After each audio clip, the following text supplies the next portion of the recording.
Thermal white on black. That is what the screen shows.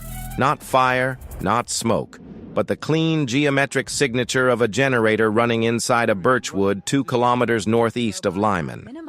The MT-LBu is parked under netting, antenna masts folded down, but the engine block glows like a coal on the display.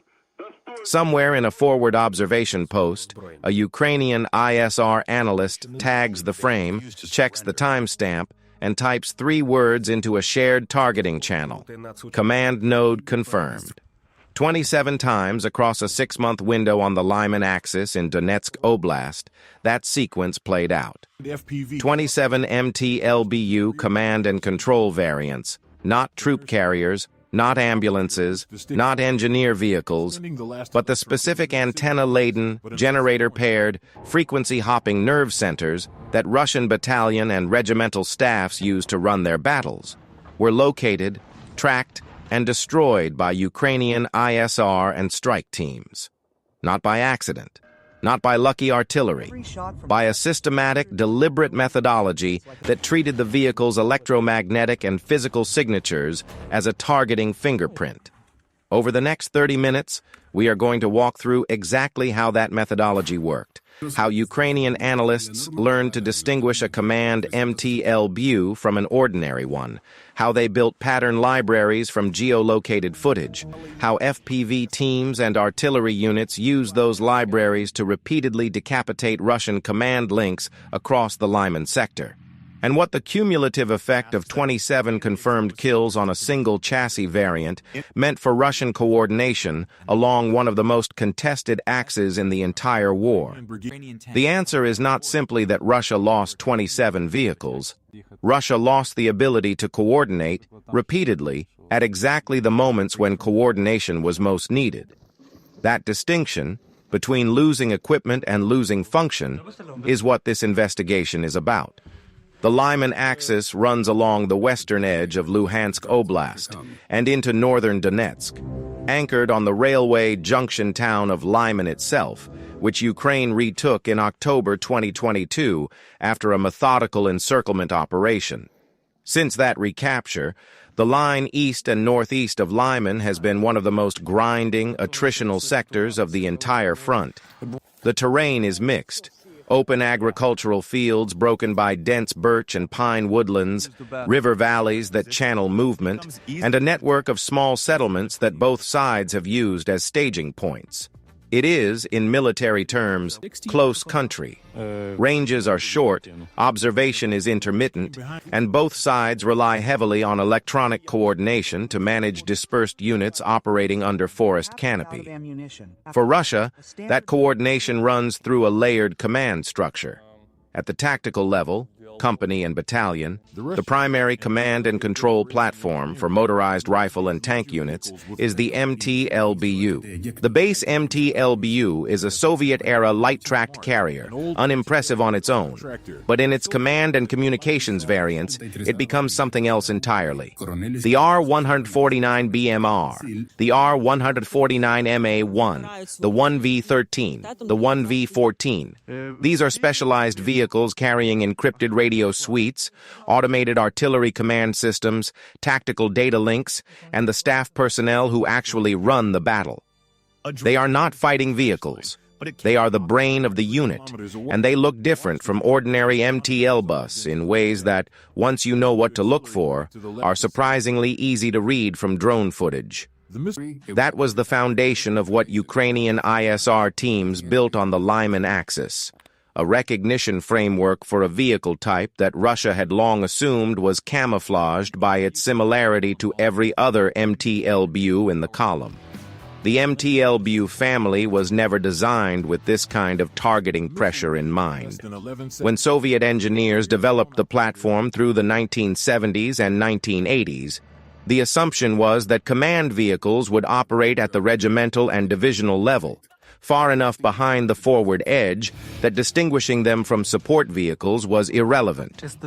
By 2022, that assumption was badly outdated. Ukrainian drones were operating at ranges and altitudes that made every vehicle in a Russian assembly area a potential target, and the command variants were operating close enough to the line of contact that their signatures were regularly captured on ISR footage. The first signature is the antenna cluster. An ordinary MT-LBu carries at most 1 or 2 whip antennas for basic radio communication. The command variants carry between 4 and 8 antennas of different types. Whip antennas for VHF tactical nets, mast antennas for HF longer-range links, and in the more sophisticated variants, retractable broadband mast assemblies that telescope upward when the vehicle is stationary. When those masts are deployed, the thermal and visual silhouette of the vehicle changes unmistakably. When they are folded, the antenna base mounts remain visible as additional vertical protrusions along the hull. The second signature is the generator pairing. Command vehicles require substantial electrical power to run their communication suites. The MT-LBu's internal power system is insufficient for sustained operation of a full radio and data link stack. So command elements routinely park an external generator vehicle, typically a GAZ-66 or Ural 4320, with a trailer-mounted generator, within 10 to 20 meters of the command MT-LBu. This generator vehicle is, in many ways, the easier target to identify. It is stationary for extended periods, it produces a distinctive thermal bloom from its exhaust, and it is connected to the command vehicle by power cables that are visible from overhead drone footage at medium altitude. I spent considerable time going through the publicly available geolocated footage from the Lyman sector, and one pattern kept appearing with almost metronomic regularity. The generator vehicle is almost always parked on the north or northeast side of the command MT-LBu, positioned to keep it under the same canopy or netting as the primary vehicle. This is not random. It reflects standard Russian field practice for generator placement relative to prevailing wind. You want exhaust routed away from the vehicle occupants.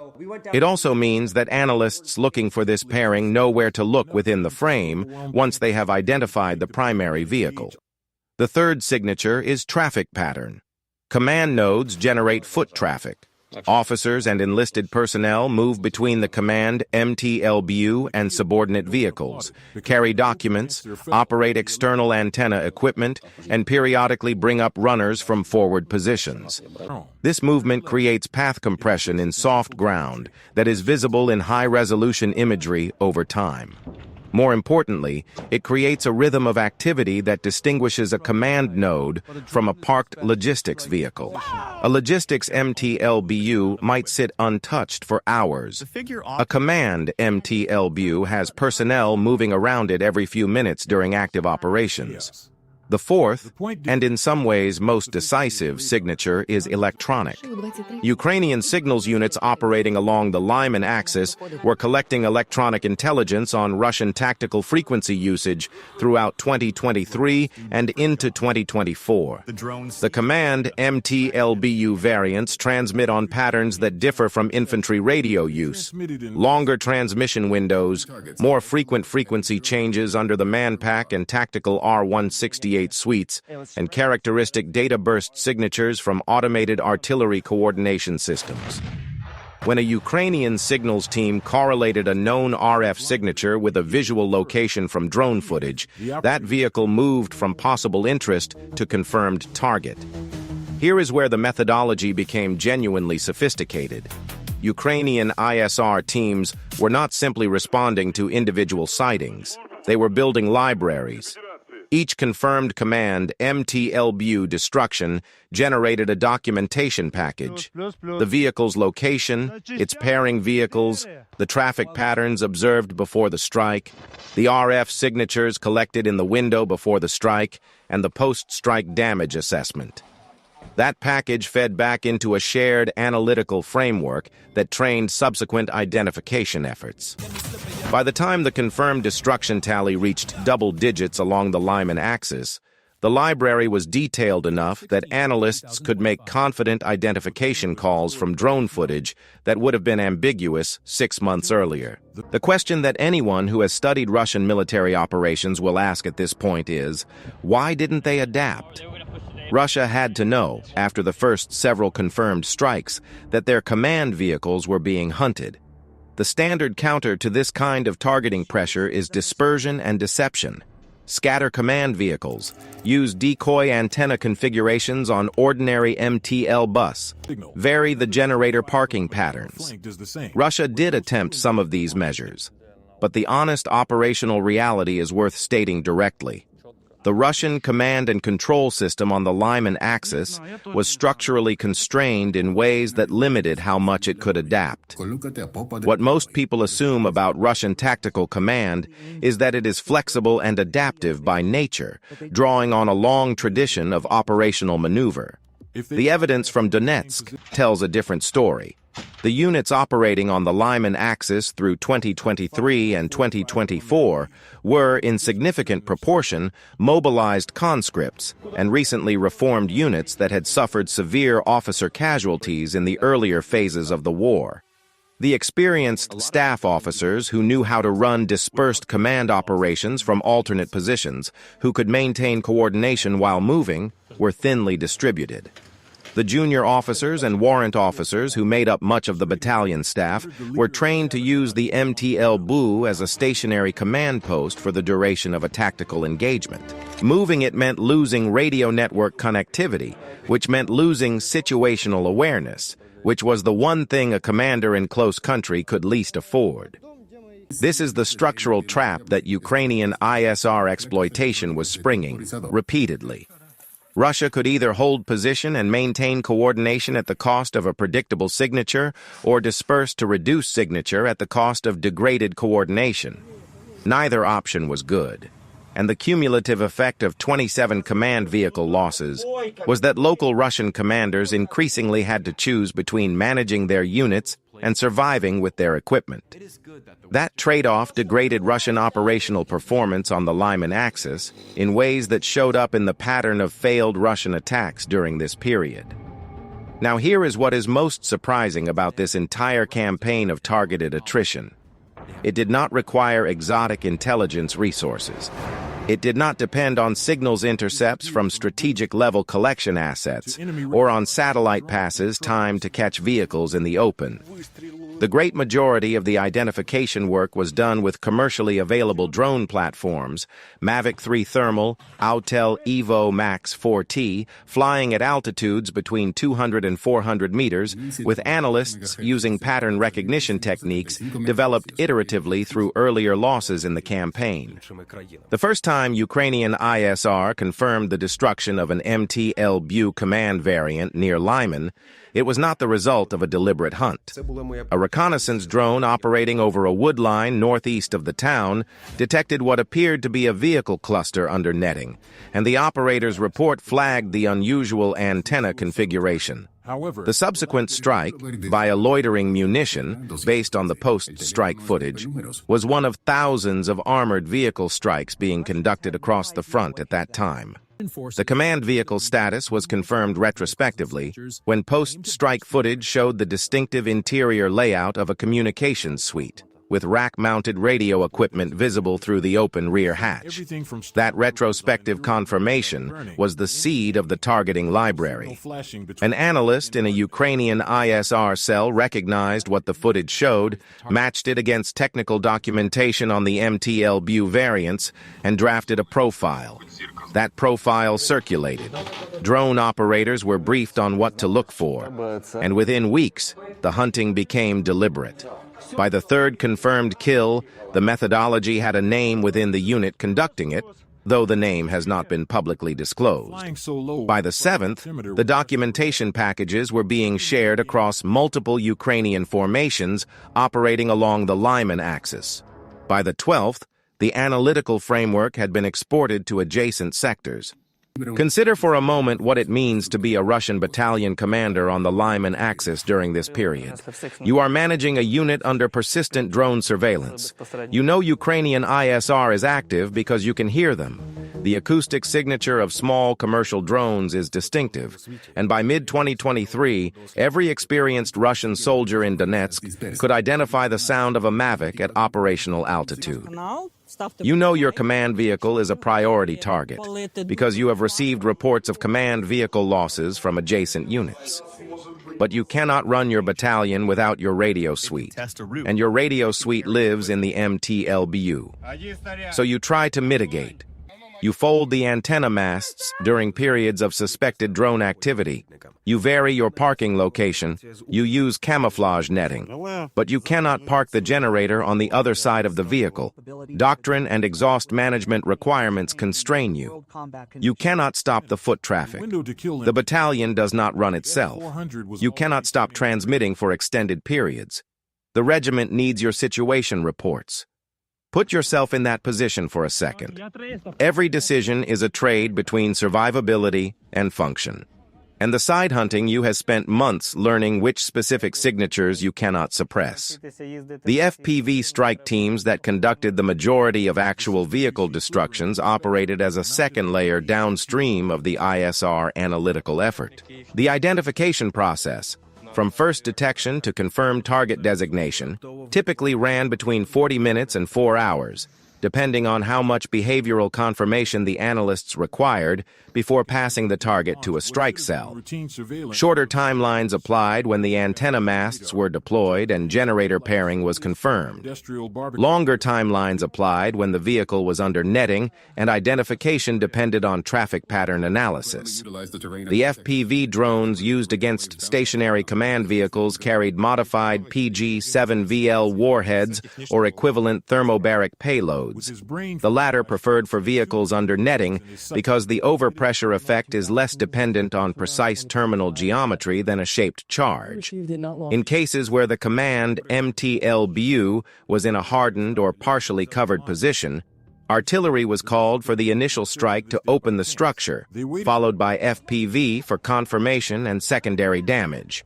Several of the documented strikes in the 27 confirmed losses followed this two-phase pattern. Strike timing was coordinated with the intelligence cycle. Strikes conducted when the command vehicle was actively transmitting, detectable by the signals collection layer, were preferred because the disruption to Russian coordination was immediate and occurred at a moment when the command net was operationally loaded. Strikes on silent vehicles still had value, but the immediate coordination disruption was less pronounced. Here is the take that will probably generate some pushback. The Russian military's failure to adapt its command vehicle signature management was not simply an intelligence failure or a doctrine failure. It was a consequence of how Russia structures the relationship between doctrine and field adaptation. In the Russian ground forces, the procedures governing how command vehicles are set up, positioned, and operated are not local commander discretion. They are codified in regimental and army-level instructions that require formal modification through channels that move slowly. A battalion commander who improvised a non-doctrinal antenna management procedure to reduce his vehicle's signature was, technically, violating standing operating procedures. The cultural and institutional cost of that deviation, even if it saved the vehicle, was not zero. Multiple Russian prisoners of war and defectors have described the pressure to follow documented procedure even under conditions where following documented procedure was obviously increasing risk. This is what is striking about this entire episode. The targeting campaign against Russian command MT-LBu near Lyman was not won primarily by Ukrainian technological superiority. It was won because Ukrainian ISR teams were willing to iterate and adapt their methodology based on feedback, while Russian tactical command structure was constrained from making the adaptations that might have reduced their losses. The asymmetry was not in hardware. It was in the institutional capacity to learn under fire.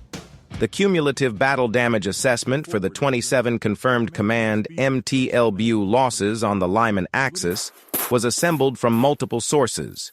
Geolocated drone footage matched against satellite imagery by open-source analysts, Ukrainian General Staff reporting, and cross-referenced Oryx documentation. The MT-LBu in its command variants costs between $3 and $4 million per vehicle when the communication suite is included. 27 vehicles represents between $80 and $100 million in direct equipment loss. But the equipment cost is the smaller part of the accounting. The larger cost was the command disruption cascade. Each command MT-LBu destruction forced a reconstitution period of between 48 and 72 hours at minimum. The time required to move a replacement vehicle forward, integrate it into the radio network, and restore staff familiarity with its systems. During that window, the battalion or regimental element that had lost its command node was operating on contingency communication arrangements that reduced its coordination bandwidth significantly. Multiple confirmed losses occurring within a short time frame forced adjacent units to cover wider coordination responsibilities, stretching their own capacity. The effect was cumulative degradation, not linear. Intercepted Russian communications from the period, portions of which have been published by Ukrainian military intelligence and corroborated by Western signals analysts, showed a consistent pattern of confusion and command fragmentation following command vehicle losses on the Lyman axis. One intercepted exchange from late 2023, widely cited in open-source reporting, showed a senior Russian officer demanding situation reports from two battalion-level elements that had both lost their primary communications platforms within 48 hours of each other. The subordinate elements were reporting via personal mobile phones, civilian networks, unencrypted, subject to geolocation, because their encrypted tactical radio capability had been destroyed with their command vehicles. The strategic implication of that exchange is not subtle. Satellite imagery analysis covering the Lyman sector through this period, including Maxar and Planet Labs coverage cited by multiple OSINT analysts, showed a progressive pattern of Russian assembly area fragmentation. Units that had previously clustered around command vehicle positions dispersing into smaller groupings that were harder to coordinate but individually less attractive as strike packages. This adaptation, while tactically rational, had its own cost. It made Russian combined arms coordination harder because the human and electronic links between infantry, armor, and artillery elements became longer and more tenuous. Several documented Russian attack failures on the Lyman axis during this period can be directly correlated with periods immediately following confirmed command vehicle losses, when the coordination deficit was at its peak. The Ukrainian formations conducting the targeting campaign were not operating in isolation.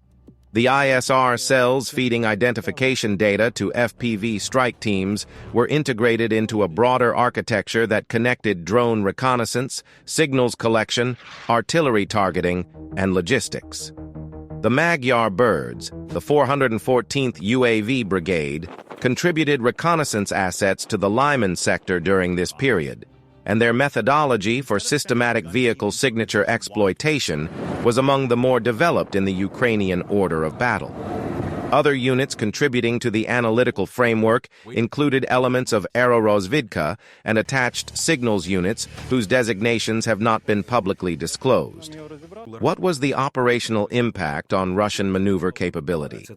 The most direct evidence comes from the pattern of Russian attacks in the sectors where command vehicle losses were most concentrated. In a 3-month window where the confirmed command MT-LBu loss rate on the Lyman axis ran at roughly 4 to 5 vehicles per month, Russian assault activity in those specific grid squares showed a measurable reduction in coordination quality. More infantry attacks unsupported by armor, more artillery fire without apparent forward observer coordination, more instances of friendly fire incidents reported in intercepted communications. These are the observable signatures of a command and control system operating below its designed capacity, a detail that stuck with me while reviewing the documentation for this investigation. In several of the post-strike footage sequences from confirmed command MT-LBu kills, you can see paper documentation scattered by the blast, maps, overlay sheets, written operation orders. These are not digital documents. They are handwritten or printed on paper, reflecting a Russian command system that still relies heavily on physical documentation for operational planning. The fact that this documentation was inside the vehicle at the time of the strike, rather than stored separately or maintained in digital form on a dispersed server, means that each command vehicle kill was also a document kill. Operational plans, targeting lists, coordination instructions, all of it destroyed with the vehicle. Several Ukrainian intelligence officers interviewed in open-source media have cited this document destruction as a secondary benefit of the command vehicle targeting campaign that was not initially anticipated. By the time the confirmed loss tally on the Lyman axis reached 27 vehicles, the targeting methodology had matured to the point where it was being systematized across multiple Ukrainian ISR formations. The identification protocols developed through the Lyman experience were documented in internal training materials. The analytical software tools used to correlate RF signatures with visual position data were refined through the operational feedback. The strike timing procedures, coordinating FPV launches with active transmission windows, became standard practice rather than improvised technique. The question of whether Russia could have prevented this with different doctrine and equipment is genuinely interesting. The short answer is not easily. Given where Russian tactical command development was in 2022 when the war began. A modern, network-enabled command system that distributes the command function across multiple smaller nodes, as some NATO forces have developed, would have been much harder to hunt than the MT-LBu variant architecture, which concentrates communications capability in a single identifiable vehicle. Russia had designs and development programs for more distributed command architectures, but fielding them at scale across active duty and mobilized units on a compressed timeline was not feasible. The MT-LBu remained the tool that Russian battalion and regimental commanders had, and so it remained the target. Could Russia have mitigated the vulnerability through better counter-drone measures? Partially. Deploying electronic warfare systems to suppress Ukrainian reconnaissance drones over command vehicle positions would have reduced the visual identification layer. There is evidence that Russia attempted this in some sectors, using Krasuka and Pol-21 systems to create denial zones. But the EW systems were themselves high-value targets, subject to counter-targeting by Ukrainian ISR, and maintaining continuous EW coverage over every command node position was not achievable given the system availability and the frontage involved. The more honest answer is that the vulnerability exploited by Ukrainian ISR on the Lyman axis was structural, inherent to how Russia had designed and deployed its tactical command system, and addressing it would have required either a different equipment architecture or a different operational posture that Russian forces were not in a position to adopt. What Ukrainian teams did was find the gap between the system Russia had and the system Russia needed, and they systematically drove fire into it. This matters beyond the immediate tactical results. The methodology developed on the Lyman axis is a model for how a technically capable but resource-constrained defending force can attack an adversary's command and control system at scale without requiring access to deep strike weapons or strategic intelligence assets. It is a targeting model built on pattern recognition, iterative library development, and the disciplined integration of commercial drone platforms with signals intelligence. Every element of it is transferable and teachable. What does this change for the broader doctrine of command and control protection? For NATO and partner armies, the Lyman campaign offers a clear warning. Any vehicle or platform that concentrates command function in a single identifiable chassis, and that generates distinguishable electromagnetic and physical signatures, is vulnerable to exactly this methodology at current drone technology levels. The implications for how Western armies should think about command vehicle design, dispersion, and signature management are being actively studied, and the lessons from Donetsk are cited in professional military education contexts that have been reported in open sources. For Russia specifically, The Lyman campaign accelerated an already visible trend toward attempting to run tactical command from underground positions and from hardened structures rather than mobile vehicle platforms. This adaptation has its own costs in flexibility and responsiveness, but it reduces the distinctive signature that made MT-LBu command variants such tractable targets. The question is whether Russia can sustain that adaptation across a front that is still more than 1,100 kilometers long, with the command vehicle inventory losses that have accumulated over 3 years of intensive combat. Will Russia find an effective counter to systematic command node hunting before Ukraine fully exhausts the targetable inventory of MT-LBu command variants? The evidence suggests the adaptation race is ongoing, but that Ukraine retains the initiative in methodology development. Comment yes if you think Russia will successfully adapt its command architecture within the next 12 months, or no if you believe the structural constraints are too deep to overcome in that time frame. Every comment helps shape what investigations we cover next. The final accounting of the Lyman command vehicle campaign is not just 27 hulks in Donetsk woodlines. It is a documented proof of concept that systematic exploitation of command vehicle signatures, built from commercial drone footage and patient analytical work, can degrade an adversary's operational coordination at a cost-exchange ratio that is extraordinarily favorable to the attacker. One FPV drone strike, valued at between $400 and $800, against one command MT-LBu, valued at $3 to $4 million with its communication suite, generates a cost exchange that no conventional military calculation would have predicted as feasible when the war began. Similar targeting logic, identifying the command and logistics nodes that run a battle rather than the combat units that fight it, has been central to successful operational campaigns throughout modern military history. The Allied interdiction campaign in France in 1944, which targeted German logistics and command infrastructure ahead of Normandy, followed similar logic at the operational level. The coalition air campaign in the Gulf War systematically struck Iraqi command and control infrastructure before and during the ground offensive. The Lyman campaign is a tactical-level iteration of the same principle, executed with 21st century tools at a fraction of the cost. The history does not repeat exactly, but the logic it runs on is remarkably consistent.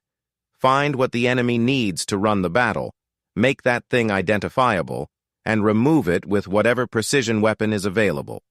In 1944, that weapon was a P-47 with bombs. In 2024, it is a $400 drone with a repurposed warhead. The platform changes.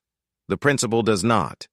If you follow this conflict seriously, and the fact that you have stayed through this entire investigation suggests you do, then the Lyman command vehicle campaign matters not just as a count of Russian losses, but as a demonstration of what patient systematic ISR work can achieve against a structurally predictable adversary. The Ukrainian teams who built this methodology did not have superior resources. They had superior methodology, and they had the institutional flexibility to refine it under fire. Subscribe to Frontline Truth for weekly OSINT investigations like this one.